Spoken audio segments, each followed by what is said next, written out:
성도 여러분, 오늘 말씀은 너무나 잘 아시는 말씀이죠. 복음의 회방자요 핍박자였던 사울이 부활하신 예수님께 사로잡혀 복음의 증인으로 변화되는 놀라운 회심을 증거하는 말씀입니다. 그런데 사실 여러분, 우리 모든 회심은, 우리의 사실은 변화도 우리가 먼저 예수님을 찾고 붙잡은 것이 아니라 우리가 예수님께 추적당하고 붙잡힌 사건임을 고백하지 않을 수 없지요. 사도행전 8장 1절에서 이미 보았듯이 여러분, 사울은 스데반이 죽임당한 것을 마땅하게 여겼다고 말씀합니다. 그만큼 잔혹한 복음의 핍박자였습니다.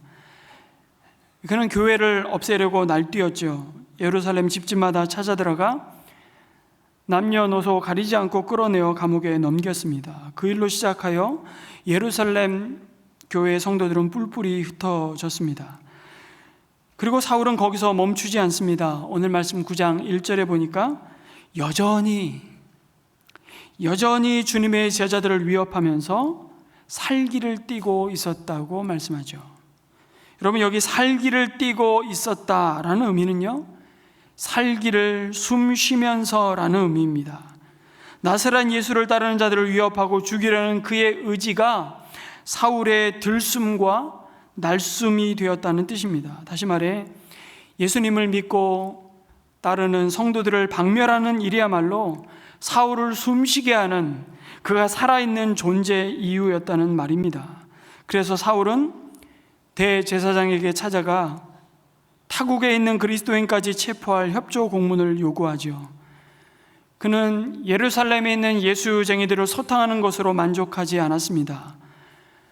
흩어져 있는 도망친 그리스도인들을 잡기 위해 회당에 보내는 편지를 써달라고 하여 다마스쿠스, 지금의 시리아의 수도이기도 하고 다메섹이라고 불리는 이곳까지 예수 믿는 자들을 잡아들이기에 원정 추격대까지 결성해 길을 나섭니다. 여러분, 예루살렘에서 다마스쿠스까지는 무려 한 230여 킬로미터 되는 거리입니다. 그때는 지금 차로 2시간이면 갈 거리, 길어야 3시간이면 갈 거리이지만 걸어서 6일 길, 일주일을 꼬박 가야 하는 거리이죠. 지도를 한번 보시면 얼마나 먼 여정이었는지를 알게 됩니다. 예루살렘에서 출발하여서 저 북쪽 다메섹까지, 아마도 박해를 피해 많은 그리스도인들이 이 다메섹으로 흩어졌던 것으로 보입니다. 이 다메섹에는 수만 명에 달하는 유대인들이 이미 살고 있었고요, 기록에 의하면 수십 개의 회당이 있을 정도로 유대인 마을들이 형성이 되어 있었죠. 그곳을 성도들은 복음을 전하기 위해 그 다메섹을 향했던 것입니다. 그런데 사울은 그들을 잡기 위해 지금 다메섹을 찾아갑니다. 도대체 무엇이 사울을 이렇게까지 하도록 만들었을까요? 그것은 하나님을 향한 잘못된 신념이었습니다. 유대교의 입장에서 보면 예수와 예수를 따르는 자들은 그저 하나님을 모독하는 이단에 불과했습니다. 그래서 사울의 행동은 나사렛 예수 이단 사상으로부터 유대교를 지키는, 하나님을 섬기는 의로운 행위라고 확신했던 겁니다. 사울에게 예수는 그저 메시아 놀이를 하다가 신성모독으로 나무에 달려 저주받아 죽은 이단의 우두머리에 불과했습니다. 지금도 여전히 무덤에 죽은 채로 있는 자에 불과했던 것입니다. 그러니 그를 따르는 자들은 박멸해야 할 바퀴벌레와 같은 존재일 뿐이었죠. 그런데 여러분, 이미 요한복음 16장에 보면 예수님은 놀랍게도 사울의 이런 잘못된 종교적 확신이 가져올 그의 파괴적인 열심에 대해 제자들에게 일깨워 주셨습니다. 요한복음 16장 2절에서 4절의 말씀에 보면 사람들이 너희를 회당에서 내쫓을 것이다. 그리고 너희를 죽이는 사람마다 자기네가 하는 그러한 일이 하나님을 섬기는 일이라고 생각할 때가 올 것이다. 그들은 아버지도 나도 알지 못하므로 그런 일들을 할 것이다. 내가 너희에게 이 말을 하여 두는 것은 그들이 그러한 일들을 행하는 때가 올 때에 너희로 하여금 내가 너희에게 말한 사실을 다시 생각나게 하려는 것이다. 여러분, 놀랍지 않습니까? 그러니 그런 일 앞에 사실은 놀라지 말라는 것입니다. 이미 주님은 다 하셨습니다. 사울 자신만 모르고 있는 것이죠. 그래서 나중에 사울이 자신이 왜 그렇게 예수 믿는 자들을 잡아 죽이고자 브레이크가 고장난 폭주 기관차처럼 미친 듯이 질주했는지를 그의 영적 아들인 디모데에게 편지를 보내며 이렇게 고백하죠. 디모데전서 1장 13절 말씀입니다. 내가 전에는 회방자요 박해자요 폭행자였습니다. 그러나 그러한 행동은 내가 믿지 않을 때에 뭐 하고요? 알지 못하고 한 것이므로 하나님께서 나에게 자비를 베풀어 주셨습니다 라고 고백합니다. 그러면서 사실은 자신은 죄인 중에 괴수라고 고백하죠. 자신이 그렇게 예수 믿는 자들을 핍박하고 죽인 이유는 몰라서 그랬다는 겁니다. 진리에 무지하여서, 하나님을 바로 알지 못해서 그랬다는 것이죠. 여러분, 혹시 주변에 그냥 교회에 대해서 저주에 가까운 비난과 욕을 해대는 사람 있습니까? 교회 얘기만 나왔다 하면 눈에 쌍심지를 켜고 달려드는 사람들이 혹시 있습니까? 그것이 혹 내 남편, 내 아내, 혹은 내 자녀들, 일가 친족일 때는 더 마음이 아프죠. 그런데 왜 그런 줄 아십니까? 몰라서 그렇습니다. 안타깝지만 그들과 혈기를 따라 감정적으로 싸울 일이 아닙니다. 그들의 영적인 눈이 어두워서 그렇습니다. 여러분, 그러니 불쌍히 여기시기 바랍니다. 자신들이 어떤 방향으로 가고 있는지 모르기 때문입니다. 알려주려고 하면 더욱 분노하지요. 그들은 자신들이 하는 비난과 가는 길을 돌아서거나 멈추지 않을 것입니다. 그런데 여러분, 사실 우리가 예수님을 만나기 전, 예수님이 우리를 찾아오시기 전 죄 아래에 있을 때 우리 모두가 바로 그러한 자들이었습니다. 그래서 여러분, 살면서 우리가 만날 수 있는 큰 축복이 있는데 그것은 바로 누군가에 의해서 그 무한 질주를 제지당하는 일입니다. 차선을 교정받는 일이죠. 우리 인생의 발걸음을, 우리의 방향을 제대로 안내받는 일입니다. 그래서 다메섹을 향해 달려가는 사울 인생에 바로 브레이크가 걸리는 이 사건이야말로 세상에서 만난 가장 큰 은혜요, 가장 큰 축복입니다. 왜냐하면 어떤 인생도 사울의 길을 막아설 수는 없기 때문이죠. 여러분, 사울보다 더 율법을 잘 알고 그 율법을 온전히 지키고 하나님을 위해 사는 자가 없다고 그는 확신했습니다. 그러니 누가 그 길이 잘못됐다고 말한들 그의 귀에 들리겠습니까? 그 말이. 자기 확신에 가득 찬 그 욕망의 전차를 멈출 수 있는 사람이 누구이겠습니까? 없습니다. 바로 그때, 바로 그 순간 아무도 예상하지 않은 일이, 아무런 예고도 없이 갑자기 개역개정에는 홀연히 벌어진 것입니다. 그것은 다메섹 가까이 이르렀을 정오에 해가 가장 밝을 때 그 해보다 더 밝은 빛으로 사울에게 부활하신 예수님이 찾아오신 사건입니다. 그 강렬한 빛에 사울은 땅에 엎드려졌습니다. 그리고 눈이 멀었죠. 사울은 예수가 저주받아 죽었던 자라는 자신의 잘못된 확신과 함께 쓰러져 버린 것입니다. 승승장구하던 사울의 인생이 한순간 저 깊은 나락으로 추락하는 것이죠. 그 추락하는 경험은 대단히 고통스러웠을 겁니다. 그러나 여러분, 모든 인생의 추락이 고통으로만 끝나는 것은 아닙니다.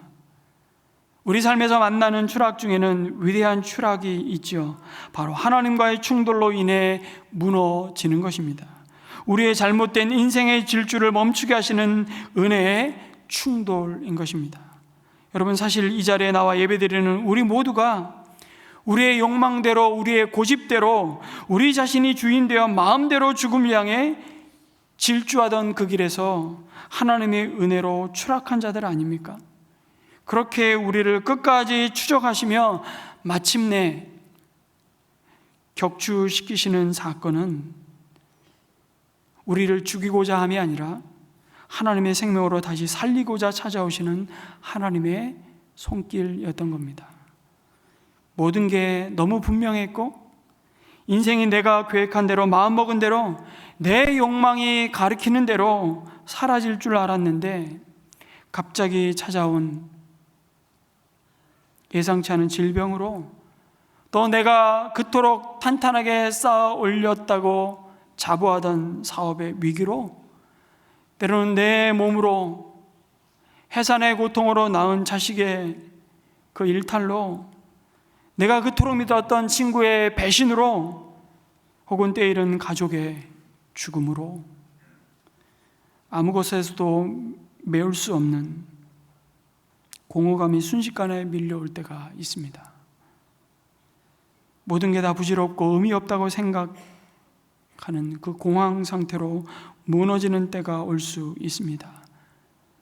그 엎드러지는 순간이 인정하고 싶지 않지만, 받아들이고 싶지 않지만 하나님의 은혜가 시작되는 순간일 때가 얼마나 많은지 모릅니다. 우리는 그렇게 주님을 사실 만났습니다. 여러분, 그 절망의 순간을 곧 다시 살아나는 소망의 길목이 되게 하시는 분이 바로 우리 하나님 아버지이십니다.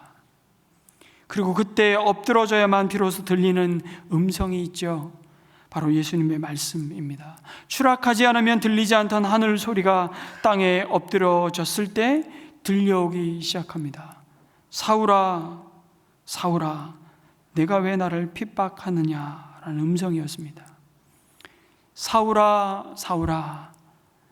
우리 모두는 그 음성을 들었습니다. 만선아, 만선아. 아무개야, 아무개야, 내가 왜 나를 핍박하느냐.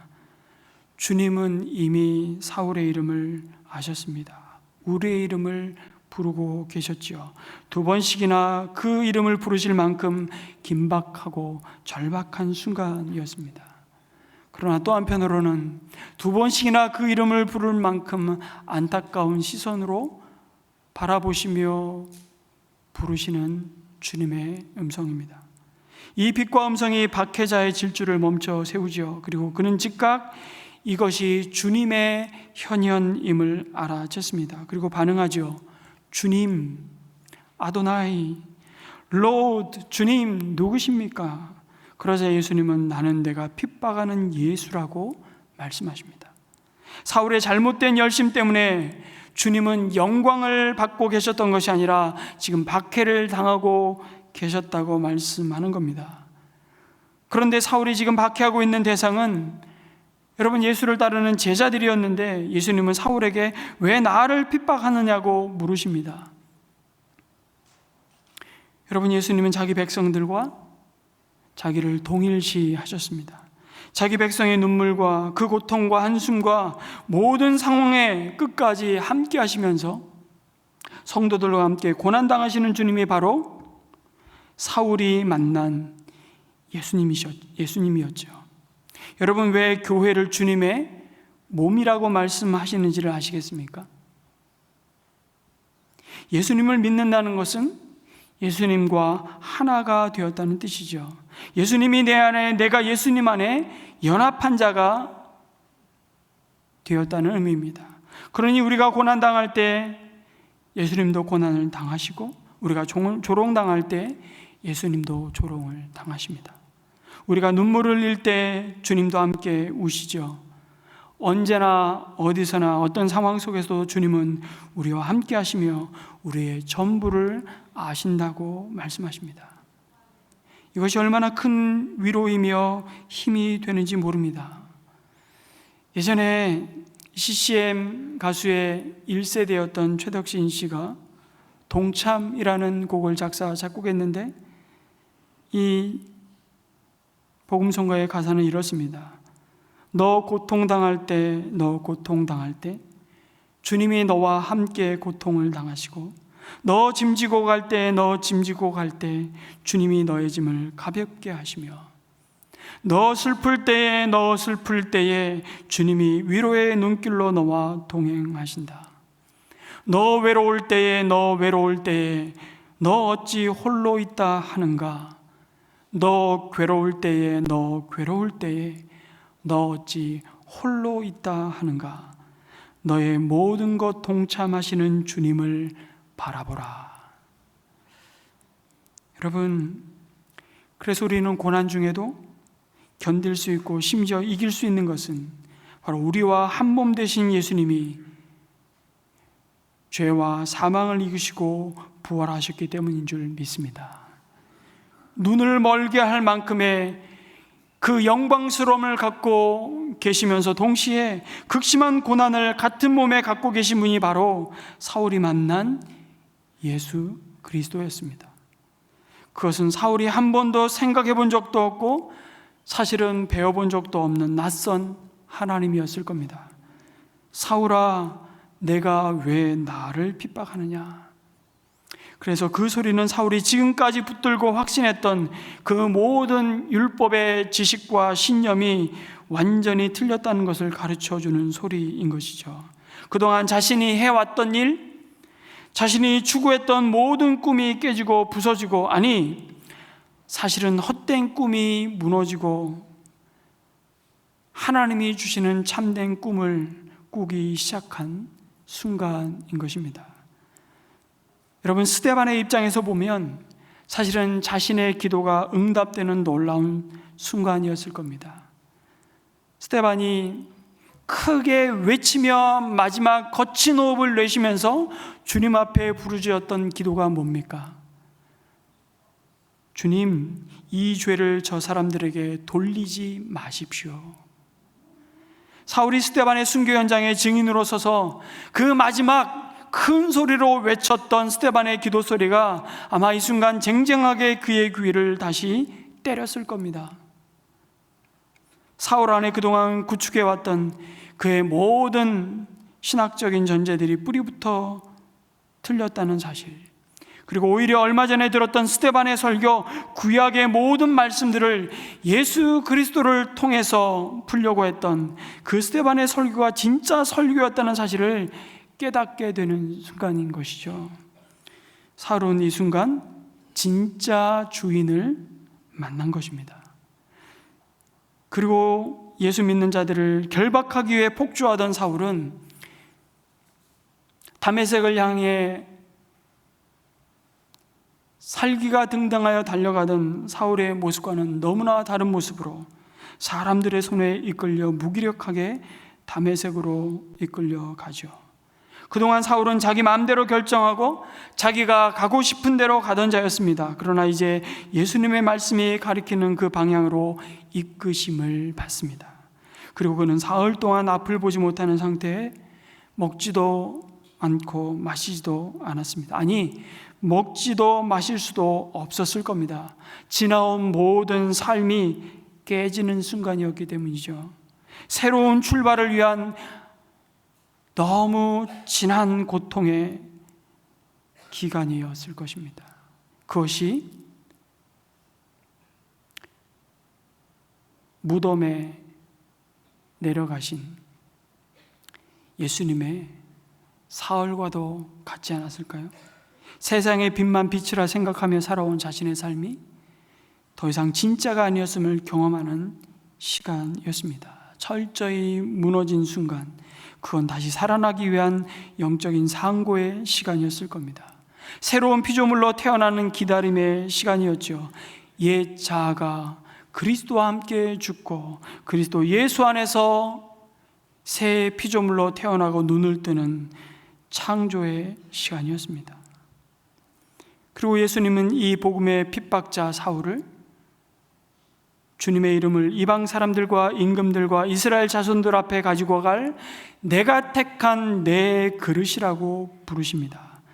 사울을 복음의 증인으로 삼으신 것이죠. 여기서 우리는 손을 번쩍 들고 질문하게 됩니다. 왜 하필이면 그 많은 사람 중에 그토록 잔인하게 그리스도인들을 핍박하던 사울을 복음의 증인으로 부르시는 겁니까? 왜 하필이면 그런 사람입니까? 여러분, 사울 때문에 자기 자식이, 자기 자신의 부모가 감옥에 잡혀가고 죽임을 당한 성도라면 당연히 이런 의구심과 혹은 하나님을 향한 원망이 있지 않았겠습니까? 그런데 하나님의 계획과 생각이 사람의 생각과 다르기에 그것은 전적인 주님의 주권입니다만 우리는 그래도 궁금합니다. 아니, 다른 이유가 있지 않을까 싶은 것이죠. 그래서 여러분, 한 가지 확실한 것은 2000년 교회 역사 속에서 가장 위대한 복음의 전도자로 쓰임받았던 사도 바울의 회심은 결코 바울 자신의 탁월함이나 그의 인격이나 그가 하나님 나라와 복음을 위해 얼마나 준비된 사람이었는지를 말하고 있지 않다는 사실입니다. 엄밀하게 따지면 사울이 바울로 변화되고 회심하기 위해 그가 한 것이라고는 아무것도 없습니다. 심지어 그는 회심을 생각한 일도 없습니다. 그의 회심은 철저하게 하나님이 시작하셨고 하나님의 역사였습니다. 그가 부활하신 예수 그리스도를 빛 가운데 만나는 그 순간에도 그는 뉘우치고 회개하고 잘못했습니다, 큰 죄를 지었습니다 라는 고백조차 없습니다. 그런 말을 할 겨를도 없고 그런 느낌도 없었습니다. 하나님은 한마디의 변명이나 뉘우침의 소리를 할 기회조차 주시지 않았습니다. 찍소리 없이 끌려가게 된 것이죠. 무엇을 말하고자 하는 겁니까? 사울은 하나님의 부르심에 있어서 그가 내세우고 잘난 것이 하나도 없다는 겁니다.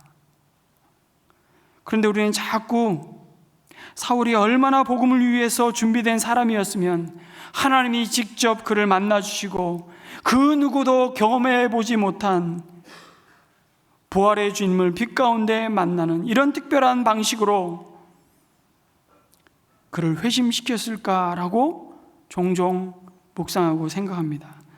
그러나 정작 바울 자신은 여러분, 회심 이후에 그가 복음의 사도로 살면서 그야말로 그리스도 안에서 그의 과거 이력은 모든 것이 배설물이라고 고백합니다. 그런데도 정작 다른 사람들은 자 봐라, 바울이 비록 교회의 핍박자요 스데반을 죽인 자요 복음의 회방자였지만 그가 주님을 만난 뒤에 얼마나 그가 가치 있게 쓰임 받았는지를 보라는 것입니다. 그는 히브리 문화에도 헬라 문화에도 익숙한 자였고 로마 시민권자로 로마의 법과 통치 질서에도 능통한 자였기에 당대의 복음이 이방인에게 증거되기 위해 가장 잘 준비되고 적합한 인물이었다는 것입니다. 하나님은 그렇게 그의 학문과 그의 신분과 지위를 낭비하지 않으시고 값지게 사용하셨다. 그러니 너도 공부 열심히 해서 좋은 대학 가고 그래서 높은 지위에 올라가면 더욱 하나님의 영광을 위해 귀하게 하나님께 쓰임받을 거다. 이렇게 묵상하고 적용하기 시작하면 성경을 읽어도 헛읽는 겁니다. 바울이 실력이 있으니까 주님께서 특별히 스카웃해서 복음을 위해 썼다는 이 생각을 버리지 않는 한 여러분, 우리를 통해 이루시고자 하는 하나님의 계획은 자꾸 엇박자가 날 수밖에 없습니다.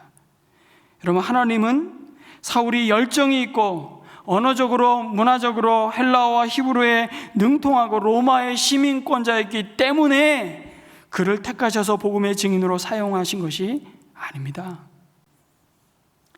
하지만 그를 선택하셔서 그가 가진 그 열정과 탁월한 언어적인, 문화적인, 학문적인 준비를 복음을 위해 사용하셨습니다. 이 차이를 아시겠습니까? 예수와 함께 죽고 주님과 함께 살 때 비로소 사명자의 길을 걸어갈 수 있는 것입니다. 존재가 변하지 않고는 여러분, 사명의 길을 갈 수 없습니다. 간다고 착각할 수 있으나 결국 무너지고 엎드러질 것입니다. 여러분, 그 존재가 바뀌지 않으면 아무리 중요한 사명도 크건 작건 감당할 수 없습니다. 그래서 교회에서 성도들에게 이렇게 하십시오, 저렇게 하십시오, 사명을 가지고 중요하게 생각하라는 말을 아무리 해야 여러분 소용이 없습니다. 존재가 바뀔 때 사명도 바뀌는 것입니다. 그러니까 내가 새로운 존재라고 계속 거듭나는 것과 더불어서 사명이 달라지는 것이죠. 진짜 born again, 거듭나야, 새로 태어나야 우리에게 주신 모든 사명도 새로워지는 것입니다. 사명만 열심히 한다고 존재가 안 바뀌면 그걸로 열심히 하는 그걸로 오히려 나중에 주님의 일을 회방하고 그르치는 자밖에 되지 않습니다. 여러분, 사실 바울은 하나님 나라 쪽에서 보자면 제일 방해되고 제일 못나고 제일 조건이 나쁜 자입니다. 그야말로 의외의 인물입니다. 그의 영혼을 불쌍히 여기시는 하나님의 자비와 은혜와 긍휼로 그를 불러내시는데 왜 그렇게 부를 수밖에 없었냐? 그의 스승의 말도 듣지 않습니다. 여러분, 그의 스승 가말리엘이 이미 사내들인 공회에서 말하지 않았습니까? 저 예수 믿는 저들 가만히 내버려둬라. 저들의 주장과 가르침이 하늘로부터 온 것이면, 하나님으로부터 온 것이면 우리가 오히려 무너짐을 당할 것이다. 그러나 그것이 하나님으로부터 온 것이 아니면 저들은 망할 것이다. 가말리엘 스승이 그렇게 권면했음에도 불구하고 그의 제자 사울은 열심히 예수 믿는 자들을 잡아 죽이고자 달려가고 있는 것이죠. 누구를 보내도 말을 안 들으니까 결국 주님이 직접 와서까지 붙들어 지금 가시는 겁니다. 여러분, 이런 질문 던져보겠습니다. 돈 많은 비그리스도인과 가난한 성도는 누가 더 하나님 앞에 쓸모가 많을까요? 제가 답을 드렸잖아요. 존재가 바뀌지 않는 한, 그가 소유한 것이 무엇이든, 그가 누리고 있는 것이 무엇이든, 그가 할 수 있는 일이 얼마나 대단한 일이든 셀럽이든 아무 하나님의 나라와 상관이 없습니다. 당연히 성도이죠. 말해서 못하겠습니까? 그러면 질문을 이렇게 드려보겠습니다. 부자인 성도와 가난한 성도는 누가 더 하나님 앞에 쓸모가 많을까요? 기왕 같은 신앙이라면, 같은 값이면 다 옹심하다, 있는 쪽이 낫지 않느냐라고 틀림없이 우리가 생각을 하게 돼 있습니다. 그러나 그렇지 않습니다. 하나님은 돈이 없어서 돈 가진 자를 부르지 않으십니다. 하나님이 실력이 없어서 지혜로운 자, 권세 가진 사람을 신자 되게 하지 않습니다. 그 사람이 세상에서 어떤 지위에 있고 어떤 부를 축적했든지 간에 하나님이 보시는 것은 그의 불쌍한 영혼뿐이지, 그가 있어야 하나님 나라에 도움이 되고 이익이 되고 이런 개념에서 부르는 사람은 아무도 없습니다. 오늘 내가 이 자리에 있는 것은 여러분, 주님께서 나를 신실하게 뭐해서 여겨주셔서, 나는 신실하지 않은데 주님이 신실하게 믿어주셔서 나에게 자비를 베풀어 주셨기 때문이라는 사실을 잊지 마시기를 축복합니다. 더 나아가 여러분, 왜 하필이면 사울이었을까? 이 핍박자 사울이 회심하였다면 사실은 예수님을 거부하며 핑계댈 자가 누가 있겠냐고 사실은 되묻고 계신 겁니다. 거꾸로 말하면 하나님의 용서에서 제외될 인생이 누가 있겠냐고 말씀하시는 거죠. 그 말은 우리가 포기할 인생이 없다는 겁니다. 왜요? 하나님이 포기한 인생이 한 사람도 없기 때문입니다. 그 사실을 디모데전서 1장 15, 16절에서 자신의 회심을 돌아보며 이렇게 고백하는 겁니다. 그리스도 예수께서 죄인을 구원하시려고 세상에 오셨다고 하는 이 말씀은 믿음직하고 모든 사람이 받아들일 만한 말씀입니다. 나는 죄인의 우두머리입니다.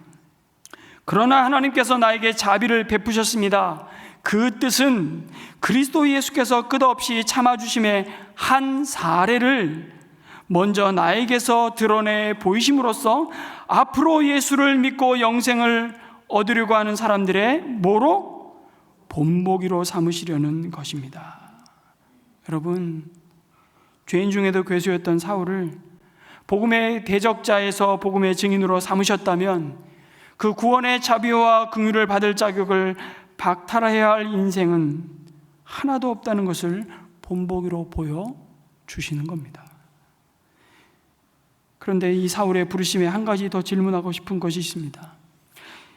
예수님은 왜 사울에게 직접 그를 택하시고 부르신 그 이유와 목적을 말씀하실 수 있음에도 왜 다메섹에서 거주하고 있는 아나니아를 통해서 말씀하셨을까요? 아니, 부활하신 주님이 빛 가운데 나타나셨으면 내가 너를 택한 이유와 목적도 말씀해 주시면 되잖아요. 왜 아나니아를 통해서 사울을 사명자로 부르셨을까요? 우리가 생각해 볼 수 있는 것은 바로 이것입니다. 여러분, 진정한 돌이킴, 회심은요, 예수님의 몸에 연합되는 것으로 완성되기 때문입니다. 그 몸이 바로 교회 공동체이죠. 하늘의 신령한 복은 나 혼자 받아 누리는 것이 아니라 함께 누리는 그 관계 속에서 주어주시는 은혜입니다. 그래서 이제 유대교를 떠난 사울을 그리스도의 몸인 교회, 새 언약 공동체 안으로 들어올 수 있도록 안내자가 필요했습니다. 그가 바로 아나니아였죠. 그는 이미 다메섹에 있는 주님의 교회 성도들뿐만 아니라 거기에 사는 모든 유대 사람에게 칭찬을 받는 사람이었다고 사도행전 22장이 증거합니다. 여러분, 사울이 자신이 빛 가운데 만난 예수님, 그 회심의 사건을요, 사도행전에서만 3번을 얘기합니다. 22장, 26장 아그리빠 왕 앞에서 자신이 예수 그리스도가 우리의 구원자이심을 증거할 때 그 자신이 예수님을 만난 사건을 또 간증합니다. 만일 사울 자신의 회심 경험과 예수님이 그에게 주신 이방인 선교의 사명을 사울이 먼저 다른 사람들에게 직접 말했다면 여러분, 그 말을 누가 믿겠습니까? 아무도 믿어주지 않았을 겁니다. 그런 일이 일어나는 것은 천지가 계획하는 것보다 더 어려운 일이라고 사람들이 생각했을 겁니다. 당연히 의심할 수밖에 없지요. 그래서 예수님은 사울에게 아나니아를 보내셨습니다. 그리고 누구보다도 신뢰받고 존경받는 하나님의 사람, 신실한 믿음의 사람을 보내셨습니다. 얼마나 하나님이 아나니아를 신뢰했으면 이 아나니아를 보내셨을까? 여러분, 잘 보시면 아나니아에게 사울을 찾아가라고 말씀하시기 전에 사실은 볼 수 없는 사울에게 먼저 하나님이 찾아오셔서 아나니아가 찾아올 것이라고 말씀하십니다. 그런데 아나니아가 안 가겠다 그러면 어떡할 겁니까? 그런데도 하나님은 사울에게 그 말씀을 먼저 하실 만큼 아나니아는 신실하게 주님과 함께 친밀한 동행을 하는 믿음의 사람이었죠. 그렇게 주님이 신뢰하고 맡길 수 있는 신실한 믿음의 사람들을 오늘도 찾고 계시고 누군가의 아나니아가 될 사람들을 세우시는 주님을 우리는 만나게 됩니다. 여러분, 예수님은 사울에게 아나니아를 보내시면서 그리고 그의 안수를 통해 눈을 뜨게 하시고 성령으로 충만케 하십니다. 하나님 자신이 친히 성령으로 충만케 하실 수 있지만 하나님께서는 당신의 놀라우신 이 구원의 역사에 우리 인간의 자리를 친히 만드시는 것입니다. 그것이 하나님의 일하심의 방법이죠. 이것을 우리 인정해야 합니다. 아나니아와 사울의 만남은 그래서 결코 우연한 만남이 아니라 하나님이 주선한 또 위대하고 거룩한 만남이었던 겁니다. 지난주에 살펴봤던 빌립이 에티오피아 간닥의 여왕의 국고를 맡은 내시를 만난 것이 결코 우연이 아니었던 것처럼 사실 우리의 모든 만남이 그렇습니다. 우연이 아니라 하나님의 개입과 계획이 있음이 믿어질 때 우리는 그 모든 만남 속에서 하나님의 일하심에 참여하는 영광을 누리게 될 것입니다. 뿐만 아니라 그 모든 일에 우리는 더욱 민감하게 하나님이 보시는 눈으로 사람을 바라보게 되지요. 이것이 축복입니다. 하나님이 왜 이 사람을 내 옆에 두셨나? 하나님이 왜 이 상황 가운데 이 사람을 도우시라고 하시나? 왜 나를 이런 말도 안 되는 상사 밑에서 뺑뺑이를 돌리시나? 왜 하필이면 이런 거래처 사람을 만나게 하셔서 나에게 이런 어려움을 경험하게 하시나? 우연이 아니라는 겁니다. 그 모든 일에 하나님의 관심은 무엇일까요? 어떻게 하면 이 사람이 내가 만난 예수 그리스도를 만나고 그의 인생 가운데 하나님이 주시고자 하시는 구원을 누리게 하실까? 하나님은 바로 여기에 관심이 있으신 겁니다.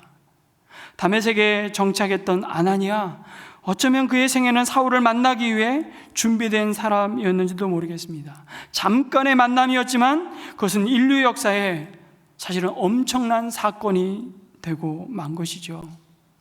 아나니아는 교회 역사의 물줄기를 바꾸는 엄청난 그 영향력을 미친 사울을 바울되게 한 사람이었던 것이죠. 물론 환상 중에 그를 부르셔서 사울을 만나라는 주님의 명령을 그가 들었을 때는 앞으로 사울을 통해 펼쳐질 복음의 역사를 아마 아나니아도 상상조차 못했을 겁니다. 그러나 그가 하나님의 말씀에 순종하고 사울을 찾았고 그를 위해 안수하고 축복할 때 하나님이 약속하신 구원의 역사가 얼마나 놀랍게 성취되고 있는가를 비로소 보게 되는 것입니다. 그럼에도 여러분, 이 아나니아의 자리는, 이 아나니아의 순종은 결코 간단한 문제가 아니었죠. 아나니아에게 이미 사울은 원수였습니다. 그를 만나지 말아야 될 충분하고도 합당한 이유로 그는 가득했습니다. 오히려 피해서 도망가야 할 판인데 무슨 말씀을 하시는지, 우리가 저런 자를 피해서 여기까지 왔는데 오히려 지금 자신들을 쫓아오는 저 사람을 만나라고 하시니 기가 찰 노릇 아니겠습니까? 그에게도 사울의 눈에 있었던 또 다른 비늘 같은 것이 있었던 것이죠. 그것은 바로 씻을 수 없는 고통과 상처를 주었던 그 사람에 대한 지울 수 없는 선입견이고 판단인 것입니다. 그것은 어쩌면 그가 가진 상식이었습니다. 그는 하나님께 확인을 해야 했죠. 그러나 주님은 명령하셨습니다. 말씀하시니 순종합니다. 그는 주님이 가라 하시니 가고 만나라 하시니 만납니다. 그가 가진 상식과 경험과 자기의 지식을 내려놓는 것입니다. 놀랍게도 아나니아는 사울을 찾아 만나 안수하면서 그를 뭐라고 부릅니까? 형제 사울아라고 부릅니다.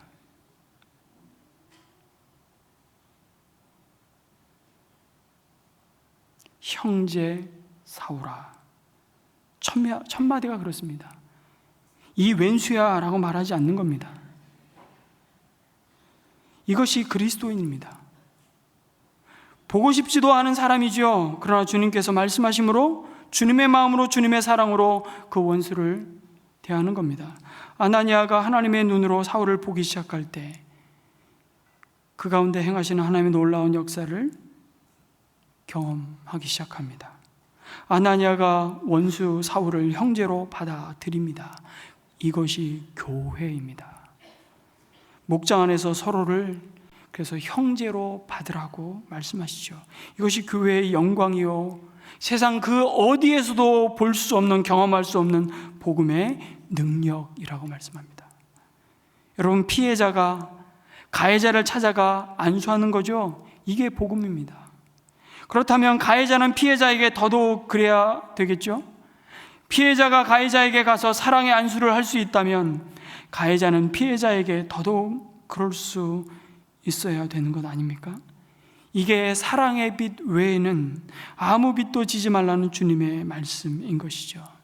이것이 복음의 능력입니다. 이게 가능한 이유가 뭘까요? 그리스도, 우리를 향한 그리스도의 사랑이 그 모든 것을 하고도 남게 할 만큼 너무나 위대하기 때문입니다. 그 그리스도의 사랑이, 그 아름다우심이, 그 위대하심을 깨닫는 만큼 우리는 원수 사울을 형제 사울아라고 부르기 시작할 것입니다. 이것이 우리 안에 부어진, 우리 안에 은혜로 선물로 주신 예수 그리스도의 복음인 줄 믿으시기 바랍니다. 오늘 우리에게도 하나님은 사울이라 하는 사람을 찾으라고 명령하십니다. 그리고 그를 교회의 형제로 용납하고 축복하라고 말씀하시죠. 그 한 사람을 통해 세상은 변화될 것이라고. 여러분, 내가 터치하는 한 사람, 내가 지나가며 축복하는 그 한 사람, 그가 세상을 바꿀 수 있는 리더가 될 수 있다는 그런 생각으로 내 이웃을, 다음 세대를 만날 수 있다면 우리 자신은 세상에서 무명자이나 여전히 아무도 알아주지 않는 무명자 같으나 그리스도 안에서 우리는 유명한 자임을 믿으시기 바랍니다.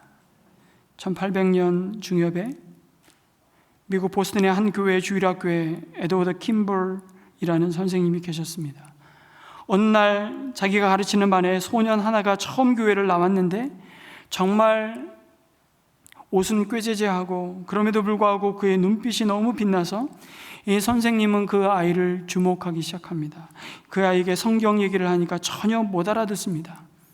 그냥 그의 삼촌의 권유로 교회를 처음 나왔는데 자기는 구두 수성공이라고. 그런데 그의 눈빛을 바라보며 이 선생님은 그를 위해 기도해 줍니다. 성경이 없었습니다. 그래서 성경을 사주었습니다.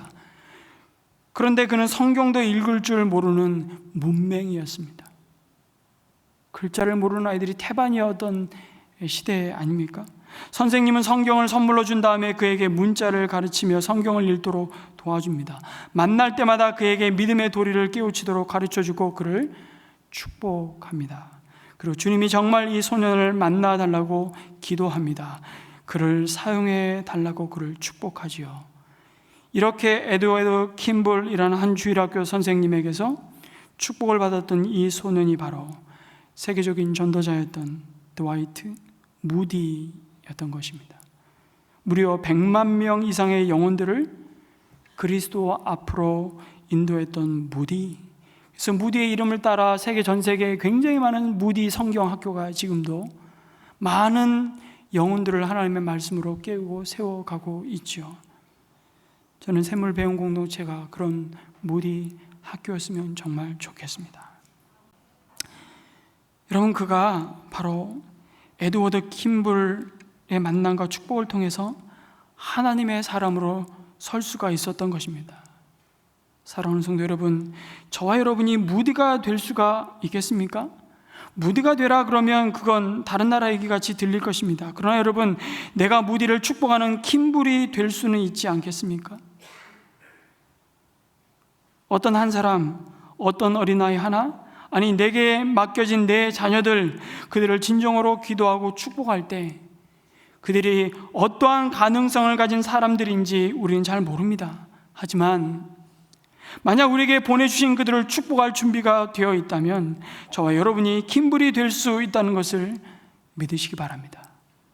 동일한 원리로 저와 여러분이 바울은 될 수 없을지 모르지만 그러나 우리가 바울을 축복하고 그의 머리에 손을 얹고 기도하고 축복하는 아나니아는 될 수 있지 않겠습니까? 우리가 우리 주변에 있는 한 이웃을 보며 그를 축복하는 것, 이것이 얼마나 중요한 것인지 모릅니다. 저와 여러분이 누군가의 아나니아가 되어 주시기를 주님의 이름으로 축복합니다. 아멘.